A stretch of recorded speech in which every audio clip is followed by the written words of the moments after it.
She thought building her dream home would be the start of a family legacy, a rooftop covered in solar panels, a symbol of hope and progress.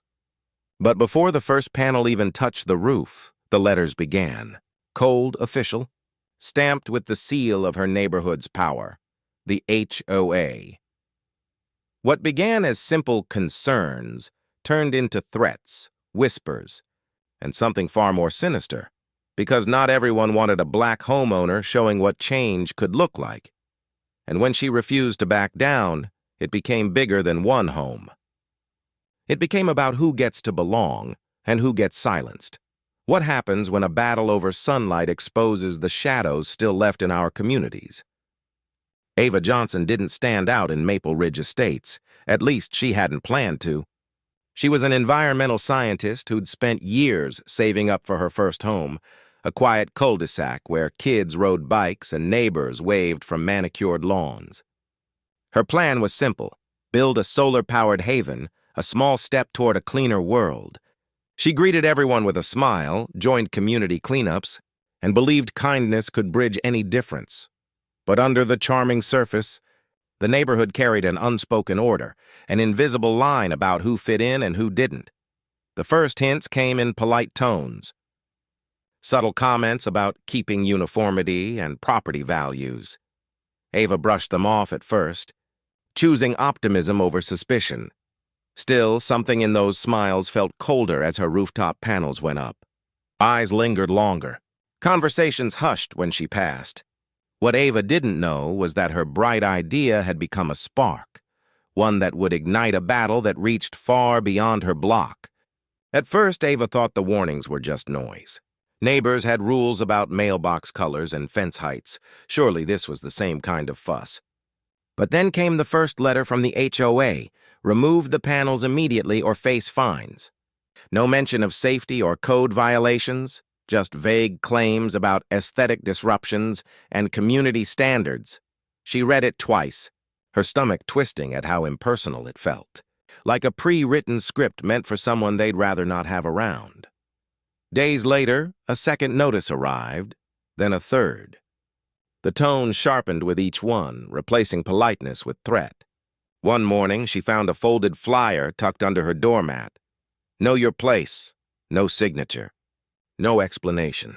Just those 3 words. Ava stopped sleeping through the night. The streetlights outside her window seemed to burn brighter, harsher.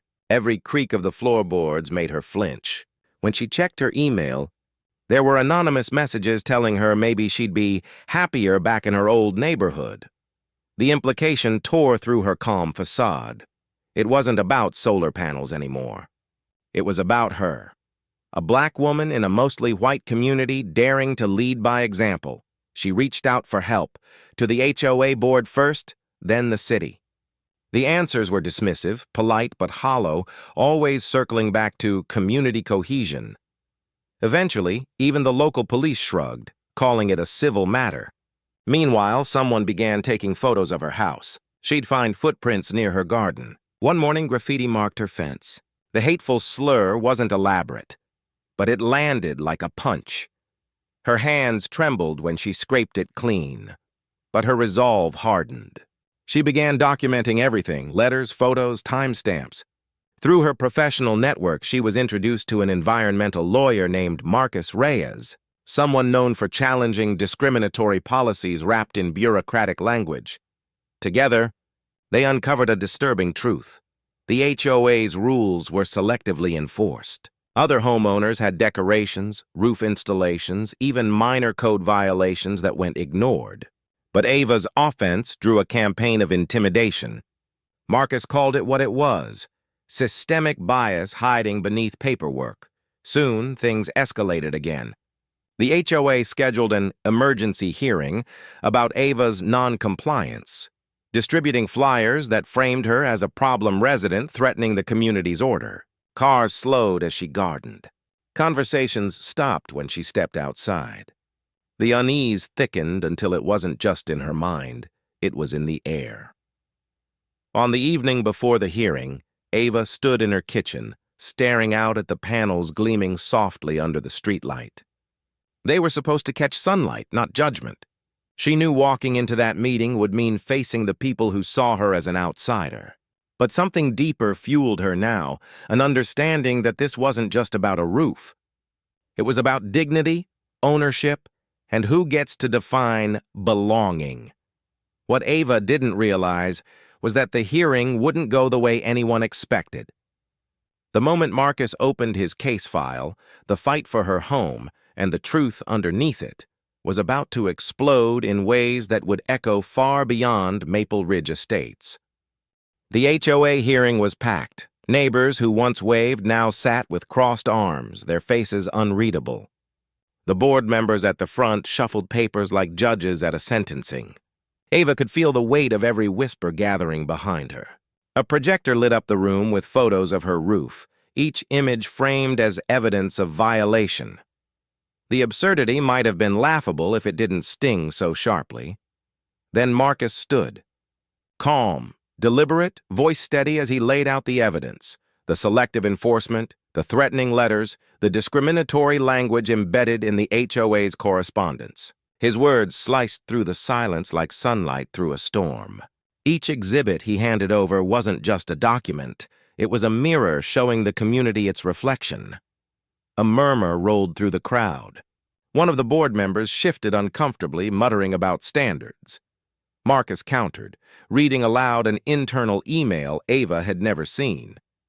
It exposed everything, the board discussing how her additions were too noticeable and how certain aesthetic choices might change the tone of the neighborhood.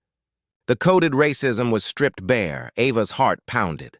For months, she had lived under suspicion, each smile questioned, each act of kindness doubted. Now the truth was undeniable, glowing under the harsh fluorescent lights. But exposure came with consequence. As Marcus finished, someone in the back shouted, "This isn't about race!"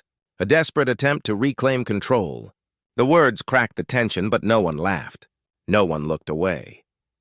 In that moment, Ava realized the panels on her roof weren't the only things meant to capture light.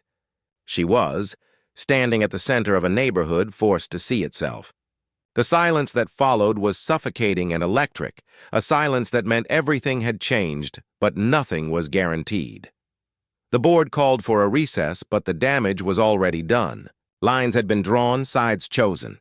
As Ava stepped outside into the fading daylight, she didn't yet know if justice would prevail, but she knew this: the fight was no longer just hers. It had everyone's full attention. The ruling came weeks later, quietly, slipped into Ava's mailbox between grocery flyers and bills. The HOA had withdrawn its complaint. The board claimed it was a mutual resolution, but everyone in Maple Ridge knew what really happened. They'd been exposed. The same neighbors who once frowned at her panels now nodded awkwardly when they passed by. The smiles hadn't grown warmer, but they no longer carried the same power to wound. Ava didn't celebrate. She simply stood in her yard one morning, watching the sunlight glint across her panels, the soft hum of energy flowing into her home. It wasn't triumph, she felt. It was peace mixed with grief.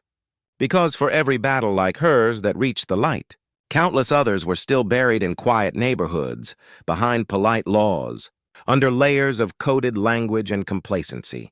She continued her work, speaking at local town halls about clean energy and inclusion, her story turning from personal pain into a platform. Marcus moved on to new cases, but his words stayed with her. Sunlight doesn't just power homes, it reveals truth. Now, Ava understood that truth fully. Her fight wasn't against an HOA. It was against the invisible systems that tell people where they belong, who gets to stand tall and whose progress must stay hidden. The slurs, the whispers, the fear, all of it was real. But so was her courage. And courage has a way of spreading, one story at a time. As the camera fades on her rooftop shining in the dawn, the question lingers like heat rising off the panels. If a woman has to fight this hard just to let the light in, what does that say about the shadows still covering us all?